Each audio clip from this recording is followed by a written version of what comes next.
ನಾವು ಯಾವ ರಾಜಕೀಯ ಕೈಗೊಂಬೆಗಳಾಗಿ ಕೆಲಸ ಮಾಡ್ತಾ ಇಲ್ಲ. ನಾವು ನಾಡು ನುಡಿ ನೆಲ ಜಲ ವಿಚಾರವಾಗಿ ಹಾಗೂ ಸ್ಥಳೀಯ ಸಮಸ್ಯೆಗಳ ಬಗ್ಗೆ ಧ್ವನಿ ಎತ್ತುವುದಕ್ಕೆ ಕರ್ನಾಟಕ ರಕ್ಷಣಾ ವೇದಿಕೆ ಉಟ್ಕೊಂಡಿದ್ದು. ಈಗ ತೋಟಗಾರಿಕೆ ಇಲಾಖೆ ಕೊಡೋದು ಯಾಕೆ ಬೇಕಾಗಿತ್ತು ರೀ ನಿಮ್ಗೆ? 300-400 ಎಕರೆ ಕೊಡೋದು ಯಾಕೆ ಬೇಕಾಗಿತ್ತು? ತೋಟಗಾರಿಕೆ ಇಲ್ಲಿ ಕೊಡಬೇಕಂತ ಸರ್. ಈಗ ತೋಟಗಾರಿಕೆ ಎತ್ತಂಗಡಿ ಮಾಡ್ತಾ ಇದಾರೆ. ಇಂಜಿನಿಯರಿಂಗ್ ಕಲಿತು ಬೆಂಗಳೂರಿಗೆ, ಪುಣೆ, ಮಹಾರಾಷ್ಟ್ರ, ಬೇರೆ ಬೇರೆ ರಾಜ್ಯಕ್ಕೆ ಹೋಗುವಂಥ ಪರಿಸ್ಥಿತಿ ಇವತ್ತು ನಮ್ಮ ಬಾಗಲಕೋಟೆಯ ಸಂತ್ರಸ್ತರಿಗೆ ಬಂದು ಒದಗಿದೆ. ಇವತ್ತು ನನಗೆ ಮಿನಿಸ್ಟರ್ ಶೀಟ್ ಬೇಕು, ನನಗೆ ಮಿನಿಸ್ಟರ್ ಶೀಟ್ ಬೇಕಂತ ಕಚ್ಚಾಡುವಂಥ ಪ್ರಕ್ರಿಯೆ ಇವತ್ತು ಜಿಲ್ಲೆಯಲ್ಲಿ ನೋಡಿದ್ರೆ, ನಾವು ಏನು ಮತಗಳನ್ನು ಹಾಕಿ ಇವ್ರಿಗೆ ಕಳಿಸಿರ್ತೀವಲ್ಲ, ಇವರು ತಮ್ಮ ಒಂದು ಲಾಭಿಗಾಗಿ ಇವತ್ತು ಇವರು ಹೋರಾಟ ಮಾಡಿಸೋದು, ಕಾರ್ಯಕರ್ತರನ್ನ ಬೆಂಗಳೂರವರೆಗೆ ಕರ್ಕೊಂಡು ಹೋಗುವಂಥ ಕೆಲಸ ನಿರಂತರವಾಗಿ ನಡೀತಾ ಇದೆ. ಇದು ಒಂದು ಥರ ಅಸಹ್ಯ ಅನ್ನಿಸ್ತದೆ ಸರ್ ನಮಗೆ. ಬಾಗಲಕೋಟೆ ಅಭಿವೃದ್ಧಿಗೆ ಸಂಬಂಧಪಟ್ಟಂತೆ ಹಾಗೆ ಇಲ್ಲಿ ಕೈಗಾರಿಕೋದ್ಯಮಗಳನ್ನು ತರುವಂತಹ ನಿಟ್ಟಿನಲ್ಲಿ MB ಪಾಟೀಲ್ರು ಇಲ್ಲಿ ಏನು ಉಸ್ತುವಾರಿ ಆಗಿದ್ದಾರೆ. ಸದ್ಯ ವಿಜಯಪುರದಲ್ಲಿ ಅಭಿವೃದ್ಧಿ ಪಥದತ್ತ MB ಪಾಟೀಲ್ರು ಅನೇಕ ರೀತಿಯಾದಂಥ ಡೆವಲಪ್ಮೆಂಟ್ಸ್ಗಳನ್ನ ಮಾಡಿದ್ದಾರೆ. ಸದ್ಯ ನಮ್ಮ ಜೊತೆ BM ಪಾಟೀಲ್ ಇದ್ದಾರೆ, ಕರವೆಯ ವಕ್ತಾರರು, ಹಾಗೆ ಅನೇಕ ಅವರ ಜೊತೆ ಒಡನಾಡಿಗಳು ಸಹ ಇದ್ದಾರೆ. ಅವ್ನು ಮಾತಾಡಿಸ್ತಾ ಹೋಗೋಣ. ಸರ್, ಮುಖ್ಯವಾಗಿ ಏನು ತಮ್ಮ ಒತ್ತಾಯ, ಯಾಕೆ ಈ ಒಂದು ಧ್ವನಿ ಎತ್ತಾ ಇದ್ದೀರಿ ಅನ್ನೋದು? ಮಾನ್ಯ ಶಿವರಾಮೇಗೌಡರ ಕರ್ನಾಟಕ ರಕ್ಷಣಾ ವೇದಿಕೆ ಬಾಗಲಕೋಟೆ ಜಿಲ್ಲಾ ಘಟಕದಿಂದ ಇವತ್ತಿನ ದಿನ ಏನು ಜಿಲ್ಲಾಡಳಿತ ಭವನದ ಮುಂದೆ ರಾಜ್ಯ ಸರ್ಕಾರ ಹಾಗೂ ಸಚಿವರ ಒಂದು ಇಚ್ಛಾಶಕ್ತಿಯ ಕೊರತೆಯನ್ನು ಖಂಡಿಸಿ ಇವತ್ತಿನ ದಿವಸ ಪ್ರತಿಭಟನೆ ನಡೆಸಿ ನಾವು ರಾಜ್ಯ ಸರ್ಕಾರಕ್ಕೆ ಮನವಿಯನ್ನು ಸಲ್ಲಿಸಿದ್ದೀವಿ ಸರ್. ಬಾಗಲಕೋಟೆ ಮೂಲ ನೋಡಲಾಗಿ ಇದು ಮುಳುಗಡೆ ನಗರಿ, ಮುಳುಗಡೆ ಪ್ರದೇಶವಾಗಿದ್ದರಿಂದ ಇಲ್ಲಿ ನಿರುದ್ಯೋಗಗಳ ಸಮಸ್ಯೆ ಕಾಡ್ತಾ ಇದೆ. ಇಲ್ಲಿನ ಜಿಲ್ಲೆಯ ಜನತೆ ಉದ್ಯೋಗವನ್ನು ಅರಿಸಿ ಪರ ರಾಜ್ಯಕ್ಕೆ ವಲಸೆ ಹೋಗುವಂಥ, ಗುಳೆ ಹೋಗುವಂಥ ಕೆಲಸ ದಿನನಿತ್ಯ ನಡೀತಾ ಇದೆ. ಇದು ಎಲ್ಲವನ್ನು ಗಮನಿಸಿದರೂ ಸಹಿತ ರಾಜಕಾರಣಿಗಳು ಯಾಕೆ ಇವರು ಇಲ್ಲಿ ಇಚ್ಛಾಶಕ್ತಿ ವಹಿಸ್ತಾ ಇಲ್ಲ ಅನ್ನೋದನ್ನು ನಾವು ನೇರವಾಗಿ ಅವರಿಗೆ ಪ್ರಶ್ನೆ ಮಾಡಬೇಕಾಗಿದೆ. ಈಗ ಜಿಲ್ಲೆಯ ಯಾಕಂದರೆ ಕಳೆದ ಬಾರಿ ನಿರಾಣಿಯವರು ಭಾರಿ ಮತ್ತು ಮಧ್ಯಮ ಕೈಗಾರಿಕೆ ಸಚಿವರಿದ್ದರು. ಆವಾಗಲೂ ಸಹಿತ ಇಲ್ಲಿ ಉದ್ಯಮಿಗಳಿಗೆ ಒತ್ತು ನಿಲ್ಲಿಲ್ಲ. ಅವರು ತಮ್ಮದೇ ಆದಂಥ ಒಂದು ಇಲ್ಲಿ ಸಾಮ್ರಾಜ್ಯ ಕಟ್ಟಬೇಕು, ನಾವು ಒಂದು ಶಿಕ್ಷಣ ಸಂಸ್ಥೆಗಳನ್ನು ಕಟ್ಟಬೇಕು, ನಾವು ಉದ್ದಿಮೆಗಳನ್ನು ನಿರ್ಮಿಸಬೇಕು ಅನ್ನುವಂಥ ಒಂದು ನಿಟ್ಟಿನಲ್ಲಿ 100 ಎಕರೆ ಇಲ್ಲಿ KIADB ಪ್ರದೇಶವನ್ನು ಅವರು ತಮ್ಮ ಸುಪರ್ದಿಗೆ ತೆಗೆದುಕೊಂಡ್ರು. ತಾವೇ ಇರುವಂಥ ಸಚಿವರು ಇರುವಂಥ ಸಮಯದಲ್ಲಿ 100 ಎಕರೆ ಜಮೀನನ್ನು ತಮ್ಮ ಒಂದು ವ್ಯಾಪ್ತಿಗೆ ಒಳಪಡಿಸ್ಕೊಂಡ್ರು. ತದನಂತರ ಈಗಿನ ಸರ್ಕಾರ, ಈಗಿನ ನಮ್ಮನ್ನು ಆಳುವಂಥ ಸರ್ಕಾರದ ಒಂದು ಏನು ಸಚಿವರುಗಳಿದ್ದಾರೆ, ಇವತ್ತು ಪಕ್ಕದ ಜಿಲ್ಲೆ ಬಿಜಾಪುರದ ಏನು MB ಪಾಟೀಲ್ರಿದ್ದಾರೆ. MB ಪಾಟೀಲ್ರು ಈಗ ಯಾಕಂದರೆ ಬೃಹತ್ ಮತ್ತು ಮಧ್ಯಮ ಕೈಗಾರಿಕೆ ಸಚಿವರಾಗಿ ಕಾರ್ಯವನ್ನು ಇವತ್ತು ನಿರ್ವಹಿಸ್ತಾ ಇದ್ದಾರೆ ರಾಜ್ಯ ಸರ್ಕಾರದಲ್ಲಿ. ಯಾಕಂದರೆ ಕ್ಯಾಬಿನೆಟ್ ಮಿನಿಸ್ಟರ್ ದರ್ಜೆ ಮಿನಿಸ್ಟ್ರಾಗಿ ಇವತ್ತು ಅಲ್ಲಿರುವಾಗ ಈಗ ಬಿಜಾಪುರ, ತಮ್ಮ ತವರೂರು ಜಿಲ್ಲೆಯಾದ ಬಿಜಾಪುರಕ್ಕೆ ಈಗ ಒಂದು ದೊಡ್ಡ ಪ್ರಾಜೆಕ್ಟನ್ನು ತರ್ತಾ ಇದ್ದಾರೆ ಸರ್. ಅವ್ರು ತಂದು ಅದು 500 ಕೋಟಿ ರೂಪಾಯಿ ಒಂದು ನಿಗದಿ, ಇನ್ನೂ ಹೆಚ್ಚಿನ ದರದಲ್ಲಿ ಆದಂಥ ಒಂದು ಪ್ರಾಜೆಕ್ಟನ್ನು ಇವತ್ತು ಬಿಜಾಪುರ ಜಿಲ್ಲೆಗೆ ತರ್ತಾ ಇದ್ದಾರೆ. ಅದೇ ರೀತಿಯಾಗಿ ಅಲ್ಲಿ ವಿಮಾನ ನಿಲ್ದಾಣ ತರಲಿಕ್ಕೆ ಅಲ್ಲಿನ ರಾಜಕಾರಣಿಗಳು ಶ್ರಮ ವಹಿಸಿದ್ದನ್ನು ನೋಡಿದರೆ ನಾವೆಲ್ಲ ಸ್ವಾಗತ ಮಾಡಬೇಕು. ಅಲ್ಲಿ ತಮ್ಮ ಜಿಲ್ಲೆಗಿರುವಂಥ ಇಚ್ಛಾಶಕ್ತಿ ಬಾಗಲಕೋಟೆ ಜಿಲ್ಲೆಗೆ ಯಾಕಿಲ್ಲ? ಇಲ್ಲಿಯ ರಾಜಕಾರಣಿಗಳಿಗೆ ಯಾಕಿಲ್ಲ? ಜಿಲ್ಲೆಯ ಜನಪ್ರತಿನಿಧಿಗಳಿಗೆ ಯಾಕಿಲ್ಲ? ಇವತ್ತು ನನಗೆ ಮಿನಿಸ್ಟರ್ ಶೀಟ್ ಬೇಕು, ನನಗೆ ಮಿನಿಸ್ಟರ್ ಶೀಟ್ ಬೇಕಂತ ಕಚ್ಚಾಡುವಂಥ ಪ್ರಕ್ರಿಯೆ ಇವತ್ತು ಜಿಲ್ಲೆಯಲ್ಲಿ ನೋಡಿದ್ರೆ, ನಾವು ಏನು ಮತಗಳನ್ನು ಹಾಕಿ ಇವ್ರಿಗೆ ಕಳಿಸಿರ್ತೀವಲ್ಲ, ಇವರು ತಮ್ಮ ಒಂದು ಲಾಭಿಗಾಗಿ ಇವತ್ತು ಇವರು ಹೋರಾಟ ಮಾಡಿಸೋದು, ಕಾರ್ಯಕರ್ತರನ್ನ ಬೆಂಗಳೂರವರೆಗೆ ಕರ್ಕೊಂಡು ಹೋಗುವಂಥ ಕೆಲಸ ನಿರಂತರವಾಗಿ ನಡೀತಾ ಇದೆ. ಇದು ಒಂದು ಥರ ಅಸಹ್ಯ ಅನ್ನಿಸ್ತದೆ ಸರ್ ನಮಗೆ. ಈ ಎಲ್ಲ ಬೆಳವಣಿಗೆಗಳನ್ನು ನೋಡಿದಾಗ ಮುಳುಗಡೆ ಸಂತ್ರಸ್ತರ ಭವನೆಯ ಬಗ್ಗೆ ನೀವು ಯಾಕೆ ಗಮನ ಹರಿಸ್ತಿಲ್ಲ? ಮತ್ತು ಇಲ್ಲಿ ಗುಳೆ ಹೋಗ್ತಾ ಇರುವಂಥ ಬಡ ಜನತೆಯ ಬಗ್ಗೆ ಯಾಕೆ ನೀವು ಕಾಳಜಿ ವಹಿಸ್ತಾ ಇಲ್ವಂತ ಪ್ರಶ್ನೆ ಮೂಡ್ತಾ ಇದೆ. ಅದಕ್ಕಾಗಿ ನಾವು ರಾಜ್ಯ ಸರ್ಕಾರವನ್ನು ಹಾಗೂ ಏನು ಕೈಗಾರಿಕಾ ಸಚಿವರನ್ನು ಒತ್ತಾಯಪಡಿಸೋದು ಏನಂದ್ರೆ, ಜಿಲ್ಲೆಗೆ ಉದ್ದಿಮೆಗಳು ಬರಬೇಕು, ಉದ್ಯೋಗಗಳ ಸೃಷ್ಟಿ ಆಗಬೇಕು, IT-BT ಕಂಪ್ನಿಗಳು ಇಲ್ಲಿ ನಿರ್ಮಾಣ ಆಗಬೇಕು. ಎಲ್ಲರೂ ಇಲ್ಲಿ ಇಂಜಿನಿಯರಿಂಗ್ ಕಲಿತು ಬೆಂಗಳೂರಿಗೆ, ಪುಣೆ, ಮಹಾರಾಷ್ಟ್ರ, ಬೇರೆ ಬೇರೆ ರಾಜ್ಯಕ್ಕೆ ಹೋಗುವಂಥ ಪರಿಸ್ಥಿತಿ ಇವತ್ತು ನಮ್ಮ ಬಾಗಲಕೋಟೆಯ ಸಂತ್ರಸ್ತರಿಗೆ ಬಂದು ಒದಗಿದೆ. ಇಲ್ಲಿ ಉದ್ಯೋಗಗಳಿಲ್ಲ. ಇದ್ದಂಥ ಒಂದು ಸ್ಪಿನ್ನಿಂಗ್ ಮಿಲ್ನೂ ಬಂದಾಯಿತು, ಸಿಮೆಂಟ್ ಕಾರ್ಖಾನೆಯೂ ಬಂದಾಯಿತು. ಅದೇ ರಾಜಕಾರಣಿಗಳು ಒಂದು ಇಚ್ಛೆ ಮೇರೆಗೆ ಅಲ್ಲೇ ಉದ್ಯಮಿಗಳನ್ನು ಸ್ಥಾಪಿಸಬಹುದಾಗಿತ್ತು. ಆದರೆ ತಮ್ಮ ಸಂಘ ಸಂಸ್ಥೆಗಳು ಬೆಳೀಲಿ ಅಂತೇಳಿ ಆ ಸ್ಪಿನ್ನಿಂಗ್ ಮಿಲ್ಲನ್ನು ಇವತ್ತು ಒಂದು ಶಿಕ್ಷಣ ಕ್ಷೇತ್ರ ಮಾಡಿದ್ರಿ. ಸಿಮೆಂಟ್ ಫ್ಯಾಕ್ಟ್ರಿನ ಇವತ್ತಲ್ಲಿ ಏನದು ಮಶ್ರೂಮ್ ಬೆಳೆಯುವಂಥ ಒಂದು ಏನು ಕೈಗಾರಿಕೋದ್ಯಮ ಪ್ರದೇಶದಲ್ಲಿ ಇವತ್ತು ನೀವು ಅದನ್ನು ಏನು ಮಾಡಿದಿರಿ, ತರಕಾರಿ ಬೆಳೆಯುವಂಥ ಪ್ರದೇಶ ಮಾಡಿದಿರಿ. ಎಲ್ಲ ಗಮನದಲ್ಲಿ ಇಟ್ಕೊಂಡು ಇಲ್ಲಿನ ರಾಜಕಾರಣಿಗಳು ಹಾಗೂ ಇಲ್ಲಿ ಇನ್ನು ಅಧಿಕಾರಿ ವರ್ಗ ಅಮೋಘ ಪ್ರೇಕ್ಷಕರಾಗಿರೋದನ್ನು ಕಂಡ್ರೆ ಒಂದು ರೀತಿ ನಮ್ಗೆ ಅಸಹ್ಯ ಅನ್ನಿಸ್ತೈತೆ ಅಂತೇಳಿ ಮತ್ತೊಮ್ಮೆ ಹೇಳ್ತಾ ಮಾನ್ಯ MB ಪಾಟೀಲ್ರಿ ನಾವು ಒತ್ತಾಯ ಮಾಡ್ತೀವಿ. ಹೆಂಗೆ ನಿಮ್ಮ ಜಿಲ್ಲೆಗೆ ನೀವು ಈಗ ಉಸ್ತುವಾರಿ ಇದ್ದೀರಿ, ಮೇಲು ಉಸ್ತುವಾರಿ ಅಷ್ಟೇ ಅಲ್ಲ, ರಾಜ್ಯದ ಒಬ್ಬ ಕೈಗಾರಿಕಾ ಮಂತ್ರಿ ನೀವು ಇವತ್ತು ಮೇಲು ಉಸ್ತುವಾರಿ ಇರ್ಬೋದು, ನಾಳೆ ಮತ್ತೊಬ್ಬ ಉಸ್ತುವಾರಿ ಬಂದರೆ ನೀವು ಹೋಗ್ತೀರಿ ನಿಮ್ಮ ಜಿಲ್ಲೆಗೆ. ಅದು ಬೇಡ, ನೀವು ರಾಜ್ಯದ ಒಬ್ಬ ಕೈಗಾರಿಕಾ ಮಂತ್ರಿಯಾಗಿ ನೀವು ಇಲ್ಲಿ ಉದ್ಯೋಗಗಳನ್ನು ಸೃಷ್ಟಿ ಮಾಡೋದ್ರ ಕಡೆಗೆ ಗಮನ ಹರಿಸ್ರಿ. ಯಾಕಂದರೆ ಇಲ್ಲಿ ಉದ್ಯೋಗಗಳ ಸೃಷ್ಟಿ ಆದರೆ ಈ ಸಂತ್ರಸ್ತರ ನೆಮ್ಮದಿ ನಿಟ್ಟುಸಿರು ಬಿಡ್ತಾರ ಅಂತೇಳಿ ಹೇಳ್ತಾ ಇವತ್ತು ನಾವು ರಾಜ್ಯ ಸರ್ಕಾರಕ್ಕೆ ಮನವಿ ಸಲ್ಲಿಸಿದ್ದೀವಿ. ಮಾನ್ಯ ಜಿಲ್ಲಾಧಿಕಾರಿಗಳು ಬಾಗಲಕೋಟೆಯವರ ಮುಖಾಂತರ ಮುಂದಿನ ದಿನಗಳಲ್ಲಿ ನಿಮ್ಮಲ್ಲಿ ಈ ಇಚ್ಛಾಶಕ್ತಿ ಬರದೇ ಇದ್ದರೆ ನಾವು ಇನ್ನೂ ಈ ಹೋರಾಟವನ್ನು ತೀವ್ರಗತಿಯಲ್ಲಿ ಮಾಡಬೇಕಾಗತ್ತೆ ಅಂತೇಳಿ ಈ ಮೂಲಕ ನಾವು ಸಂದೇಶವನ್ನು ಕಳಿಸ್ತಾ ಇದ್ದೀವಿ. ಅಂದರೆ ನೀವು ಈಗ ಯಾರಿಗೆ ಸಂದೇಶವನ್ನು ಕೊಡ್ತಿದ್ದೀರಿ ಸರ್? ರಾಜ್ಯ ಸರ್ಕಾರ ಹಾಗೂ ಮತ್ತು ಕೈಗಾರಿಕಾ ಮಂತ್ರಿಗಳಿಗೆ ನಮ್ಮದು ನೇರವಾದಂಥ ಸಂದೇಶ ಸರ್ ಇದು. ಹಾಂ, ಈ ಹಿಂದೆ ಇಲ್ಲಿ ಶಾಸಕರಾಗಿದ್ದಂಥವರು ವೀರಣ್ಣ ಚರಂತಿಮಠರು ಒಂದು ಮಾತನ್ನು ಹೇಳ್ತಿದ್ರು, ಏನಂತಂದರೆ ಇಲ್ಲಿ ಭೂ ಪ್ರದೇಶ ಇದ್ದರೆ ನಾವು ಕೈಗಾರಿಕೆಗಳನ್ನ ಸ್ಥಾಪನೆ ಮಾಡ್ಬೋದು ಅಥವಾ ಇನ್ನೊಂದು ಮಗದೊಂದು ಮಾಡ್ಬೋದು. ಆದರೆ ಇಲ್ಲಿ ರೈತರು ಮುಖ್ಯವಾಗಿ ಭೂಮಿಯನ್ನು ಕೊಡ್ಲಿಕ್ಕೆ ತಯಾರಿಲ್ಲ.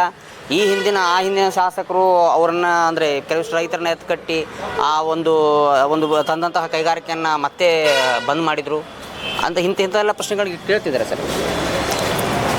ಸರ್, ಈಗ ಕೃಷ್ಣಾ ಮೇಲ್ದಂಡೆ ಯೋಜನೆಗೆ ಸಾವಿರಾರು ಎಕರೆ ಭೂ ಪ್ರದೇಶವನ್ನು ನೀವು ತಗೊಂಡು ಬಿಟ್ಟಿದ್ದೀರಿ ಸರ್ಕಾರಲಿಂತ್ರ.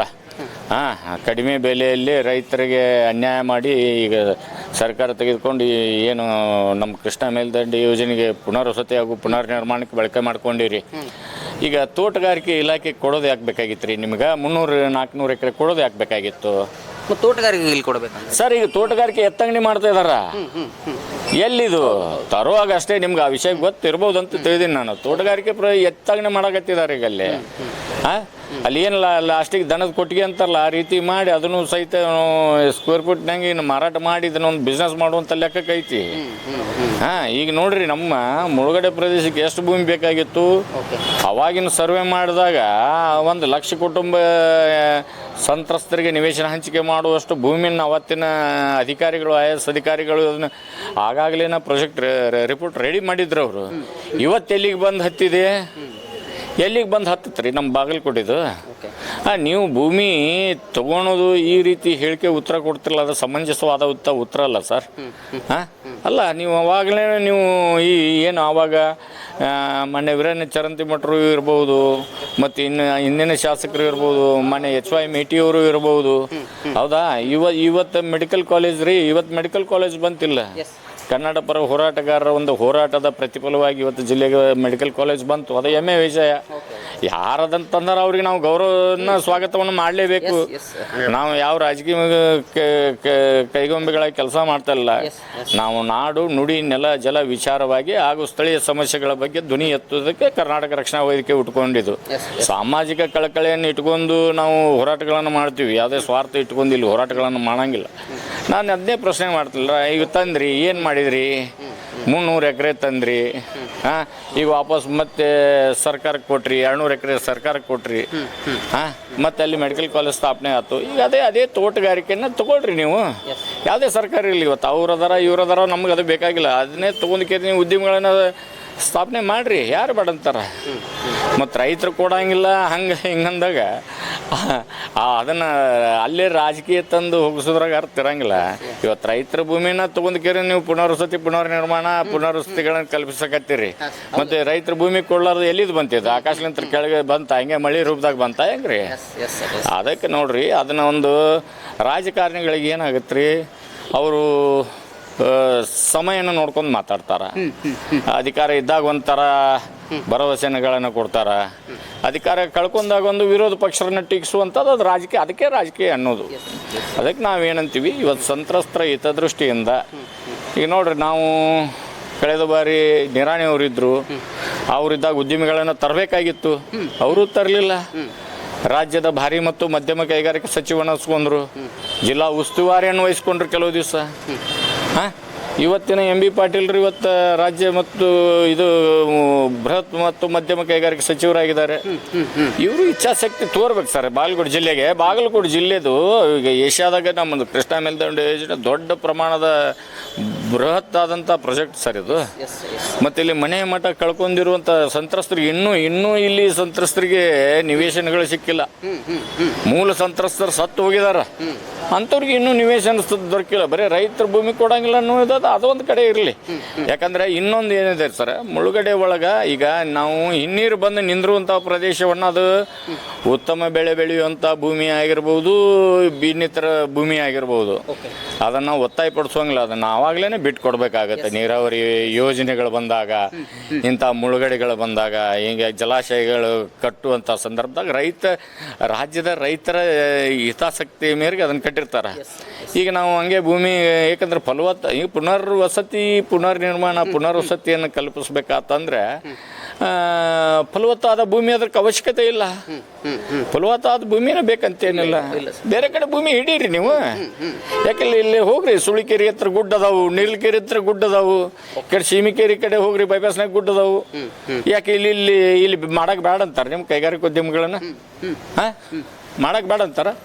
ತಗೋರಿ, ಅದು ಸಿಮೆಂಟ್ ಫ್ಯಾಕ್ಟ್ರಿದು ಏನೈತಿ, ಖಾಲಿ ಬಿದ್ದೈತಿ ಜಾಗ, ಅದು ಮುಳುಗಡೆ ಆಗೈತೆ, ಅದು ಹೊಂಟ್ತು ಈಗ. ಮತ್ತು ನೀವು ಊರು ಬಿಟ್ಟು 10 ಕಿಲೋಮೀಟ್ರ್ ದೂರದಲ್ಲಿ ನೀವು ಮಾಡಿರಿ. ಇವತ್ತು ದಿಲ್ಲಿ ಮತ್ತು ಮುಂಬೈ ಪುಣೆ ಯಾವ ರೀತಿ ಬೆಳೆದವು, ಬೃಹತ್ ಕೈಗಾರಿಕೆಗಳು ಯಾಕೆ ಬೆಳೆದು? ಅಲ್ಲಿನ ರಾಜಕಾರಣಿಗಳು ಬಾಗಲಕೋಟೆ ಮಗ್ಲ ಬೇಕು, ಅದಕ್ಕೆ ಲಿಂಕ್ ರೋಡ್ ಕೂಡಬೇಕು ಅಂತೇಳಿ ಇಚ್ಛಾಶಕ್ತಿ ಇಟ್ಕೊಂಡಿರಲಿಲ್ಲ ಅವರು.